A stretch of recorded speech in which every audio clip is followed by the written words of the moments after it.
Hello everyone. Accounts का paper काफ़ी नज़दीक है, तो आपको एग्ज़ाम में सबसे इम्पोर्टेंट कुछ पॉइंट है जिस पे आपको ध्यान देना है। तो मैं वो पॉइंट यहाँ पे लिख रहा हूँ। सबसे जो पहला पॉइंट है वो है पार्टनरशिप के केस में। उस केस में क्या करना है, प्रॉफिट का डिस्ट्रीब्यूशन, प्रॉफिट डिस्ट्रीब्यूशन, डिस्ट्रीब्यूशन। अब इसमें हम चैप्टर वाइज समझने का प्रयास करते हैं, ठीक है। इस पे चैप्टर वाइज आप ध्यान दीजिएगा। चैप्टर जो पहला चैप्टर था उसमें था आपका फंडामेंटल ऑफ पार्टनरशिप। उसमें आपको बनाना था PNL appropriation account, profit and loss appropriation account. तो स्टूडेंट्स, इसमें कभी भी जब भी आप पीएनएल एप्रोप्रिएशन का क्वेश्चन हो तो आपको पता है कि जो प्रॉफिट आएगा, पीएनएल एप्रोप्रिएशन जो बनाने में जो प्रॉफिट आएगा उसका आप डिस्ट्रीब्यूशन अमॉन्ग्स द पार्टनर आप जब करेंगे वो करेंगे उनके प्रॉफिट शेयरिंग रेशियो में। प्रॉफिट शेयरिंग रेशियो, ये शेयरिंग रेशियो ये क्वेश्चन में दिया रहेगा। अगर क्वेश्चन में प्रॉफिट शेयरिंग रेशियो नहीं दिया है, इसका मतलब इक्वली आपको डिस्ट्रीब्यूट करना है। जो भी प्रॉफिट पीएनएल एप्रोप्रिएशन में आएगा उसको आप इक्वली पार्टनर्स में डिस्ट्रीब्यूट करेंगे। किस केस में? If profit sharing ratio of the partners are not given, profit sharing ratio is not given. तो अगर नहीं दिया है तो आप इक्वली बांटेंगे, अगर दिया है तो जिस रेशियो में दिया है उसी रेशियो में प्रॉफिट को बांटेंगे। अगर प्रॉफिट आता है तो लॉस आता है तो सेम रेशियो यूज करेंगे। दूसरा अब आ जाते हैं एडमिशन के केस में। दूसरा केस है एडमिशन। एडमिशन के केस में आपको बनाना होता है रिवैल्यूएशन अकाउंट, रिवैल्यूएशन अकाउंट। अब इस रिवैल्यूएशन अकाउंट में आप प्रॉफिट किन में बांटेंगे? स्टूडेंट्स, केस है एडमिशन का, यानी कि जाहिर सी बात है कि यहाँ पे कोई नया एडमिशन ले रहा है, यानी कि एडमिट हो रहा है फॉर्म में, ठीक है। तो रिवैल्यूएशन अकाउंट पे जो भी प्रॉफिट आएगा, यानी कि रिवैल्यूएशन अकाउंट में क्या होता है, जो भी एसेट्स बढ़ती है या फिर घटती है उससे प्रॉफिट या फिर लॉस होता है, उसको हम इसमें ट्रांसफ़र करते हैं। जो भी लाइबिलिटीज़ बढ़ता है या फिर घटता है उससे या तो लॉस होगा या तो प्रॉफिट होगा बिजनेस को, तो उसको भी रिवैल्यूएशन अकाउंट में ही ट्रांसफ़र करते हैं। उसके बाद बनाने के बाद जब इसको क्रेडिट साइड से डेबिट साइड को जब हम मैच करते हैं तो अगर क्रेडिट साइड ज़्यादा आता है और डेबिट साइड कम आता है तो प्रॉफिट होता है। तो उस प्रॉफिट को हम किस में बांटेंगे और किन रेशियो में बांटेंगे? So students, always keep in your mind, profit on revaluation in case of admission you will only share with the existing or old partners, okay, not existing here, old partners।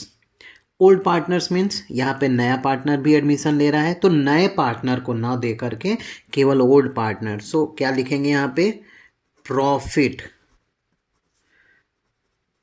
Must be distributed among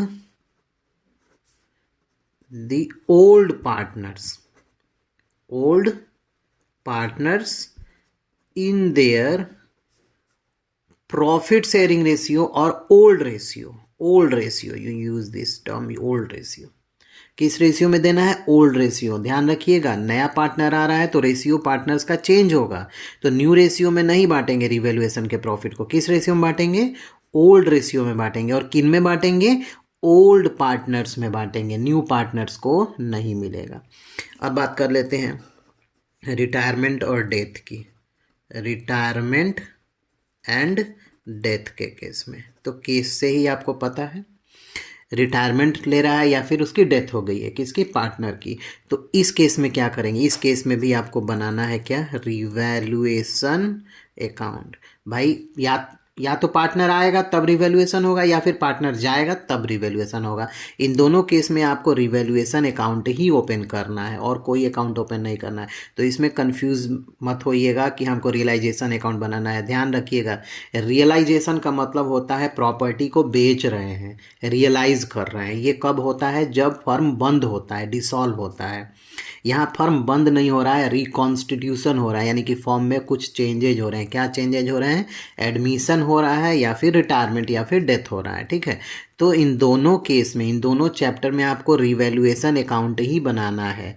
और इसमें अंतर क्या होता है इन दोनों revaluation account में? केवल इतना ही अंतर है कि एडमिशन के केस में जो भी प्रॉफिट रिवैल्यूएशन पे आएगा उसको ओल्ड पार्टनर में उनके ओल्ड रेशियो में बांटेंगे, ठीक है।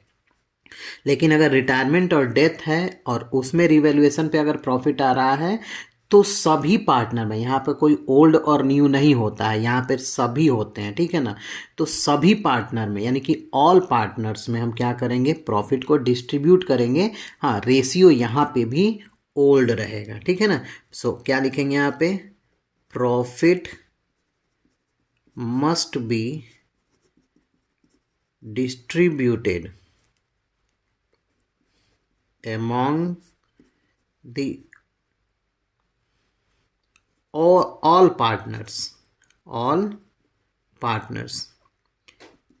in their old ratio।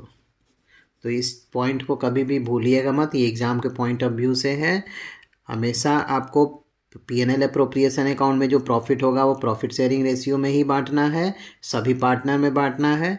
Admission के केस में रिवैल्यूएशन अकाउंट ओपन करना है और इसमें प्रॉफिट का डिस्ट्रीब्यूशन केवल ओल्ड पार्टनर में बांटना है, न्यू पार्टनर को नहीं दिया जाएगा। तो भूल करके भी अगर एडमिशन का केस है और A और B दो पार्टनर हैं और C नया पार्टनर है, तो प्रॉफिट ऑन रिवैल्यूएशन जो आएगा वो C को नहीं मिलेगा। किसको मिलेगा, केवल A और B को मिलेगा। लेकिन रिटायरमेंट एंड डेथ का क्वेश्चन है और इसमें दो पार्टनर हैं A एंड B और इसमें कोई एंट्री नहीं ले रहा है, ठीक है। मान लीजिए एक और पार्टनर है एंड C, तो यहाँ कोई एंट्री नहीं ले रहा है। C अगर फर्म छोड़ रहा है तो रिवैल्यूएशन पे जो भी प्रॉफिट आएगा वो A को भी मिलेगा, B को भी मिलेगा और C को भी मिलेगा। तो इसमें आप कंफ्यूज ना हो, अगर कंफ्यूज होंगे तो आपका क्वेश्चन जो स्टेप मार्किंग तो मिलेगी लेकिन आपका आंसर जो है वो गलत हो सकता है। तो इसमें आपको बिल्कुल भी कंफ्यूज होने की ज़रूरत नहीं है। और रेशियो क्या यूज करेंगे, एडमिशन के भी केस में ओल्ड रेशियो में ही करना है और रिटायरमेंट एंड डेथ के भी केस में ओल्ड रेशियो में ही करना है। क्योंकि एक पार्टनर अगर छोड़ के जाएगा